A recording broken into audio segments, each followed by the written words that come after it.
Assalamualaikum warahmatullahi wabarakatuh. Baik, di sini saya akan menjelaskan sedikit materi mengenai pengendalian hama dan penyakit utama tanaman cabai merah.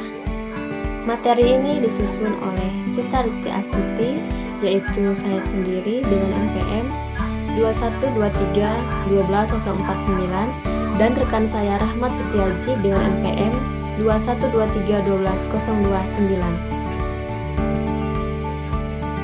Pendahuluan, tanaman cabai merah dengan nama latin Capsicum annum merupakan komoditas sayuran yang mempunyai banyak manfaat, bernilai ekonomi tinggi dan prospek pasar yang menarik. Cabai juga dapat diawetkan dalam bentuk tepung cabai. Masalah yang sering muncul pada budidaya tanaman cabai adalah gangguan organisme pengganggu tanaman atau yang biasa disingkat dengan OPT. Gangguan OPT ini dianggap salah satu kendala penting karena untuk menanggulanginya petani biasanya menggunakan pestisida. Penggunaan pestisida pada umumnya dianggap manjur untuk membasmi OPT, sehingga penggunaannya kurang bijaksana dengan jumlah dan jenis yang lebih besar. Hama penting tanaman cabai. Yang pertama, thrips, dengan nama latin Thrips parsippinus carni, menyerang tanaman cabai sepanjang tahun. Serangan hebat umumnya terjadi pada musim kemarau. Hama thrips berkembang biak secara partenogenesis atau tanpa perkawinan, dengan ciri-ciri serangga dewasa bersayap sedangkan nimfa tidak bersayap. Warna tubuh nimfa kuning pucat sedangkan serangga dewasa berwarna kuning sampai coklat kehitaman. Bisa dilihat di situ ada gambar hama thrips dengan gejala serangan. Hama ini lebih suka menghisap cairan daun muda, permukaan bawah daun dan yang terserang berwarna keperak-perakan dan daun mengeriting. Kemudian hama yang kedua yaitu tungau teh kuning atau Plipa hogotarsonemus latus benz. Hama ini menyerang tunas dan daun-daun yang bertumbuh sehingga bentuknya berubah. Hama ini menyerang tanaman cabai sepanjang tahun terutama pada musim kemarau. Dengan ciri-ciri ukuran kecil, suka bersembunyi di balik daun dan menghisap cairan sel daun. Dengan gejala serangan hama ini merusak daun cabai sehingga menyebabkan daun cabai berwarna kecoklatan atau tembaga, tepi daun mengeriting, tunas dan bunga gugur, serta pada permukaan bawah daun terdapat benang-benang halus berwarna merah atau putih. Bisa dilihat di bawah, itu merupakan gambar dari hama cabai. Yang ketiga, kutu daun. Kutu daun persik selalu ditemukan pada pertanaman cabai merah. Ukuran tubuhnya sangat kecil, antara 1-2 mm. Perkembangbiakannya dilakukan melalui dua cara, yaitu 1. Di daerah subtropis dilakukan melalui perkawinan biasa, dan 2. Secara parthenogenesis atau melahirkan anak.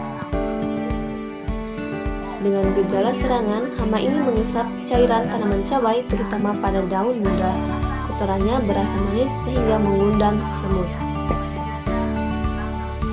Selanjutnya, kutu kebul atau Bemisia tabaceae. Kutu ini merupakan hama potensial pada tanaman cabai maupun sayuran. Telur kutu kebul berbentuk lonjong, agak lengkung seperti pisang. Nimfa berbentuk bulat telur dan pipi bertungkai, berfungsi untuk merangkak. Gejala dari hama ini terlihat bercak yang disebabkan oleh kerusakan sel daun dan jaringan daun akibat serangan nimfa dan serangga dewasa. Hama ini dapat menyerang pada berbagai fase pertumbuhan tanaman. Selanjutnya, ulat gerayak Spodipteria littera F. Ulat gerayak menyerang bagian daun tanaman cabai secara bergerombol. Ulat gerayak disebut juga dengan nama ulat tentara. Hama ini bersifat polifag. Gejalanya, daun yang terserang berlubang dan meranggas. Pada serangan parah, daun tanaman cabai hanya tinggal epidermis saja dan tanaman menjadi gundul. Pengendalian tanaman cabai. Yang pertama, pengelolaan lingkungan dengan cara bercocok tanam. Kemudian pengendalian hayati, penggunaan perangkap, penggunaan pestisida nabati, dan penggunaan pestisida kimia. Penyakit penting tanaman cabai yang harus diperhatikan, yaitu patogen penyebar penyakit dibagi dalam 3 kelompok. Yang pertama, patogen hidup atau endemik patogen, berupa makhluk hidup dapat berpindah, menular, dan berkembang biak. Yang kedua, patogen virus. Patogen ini terletak antara patogen hidup, endemik patogen, dan patogen yang mati atau inanimate patogen.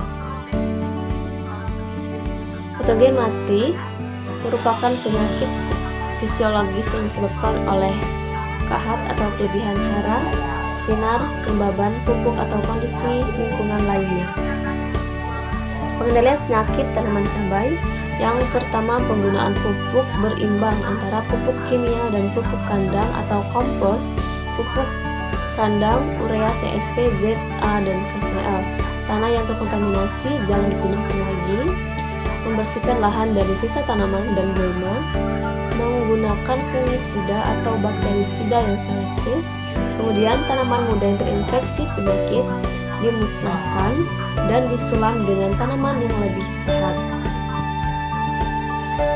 Dapat kita kesimpulkan dari penjelasan mengenai hama tanaman cabai, yaitu gangguan OPT dapat ditanggulangi dengan pestisida, namun penggunaannya yang kurang tepat dan dapat merusak kondisi lingkungan, sehingga dapat diganti dengan pupuk alami seperti kompos dan pupuk-pupuk lain yang berasal dari sisa-sisa sayuran atau daun-daun kering yang diendapkan menjadi kompos. Kemudian pemberian pupuk yang berimbang, pengolahan lahan, dan penggunaan fungisida dan bakterisida yang selektif dapat menanggulangi gangguan dari OPT. Baik, itulah penjelasan dari saya, Sinta Risti Astuti. Semoga materi ini dapat tersampaikan kepada para pendengar. Saya pamit. Wassalamualaikum warahmatullahi wabarakatuh.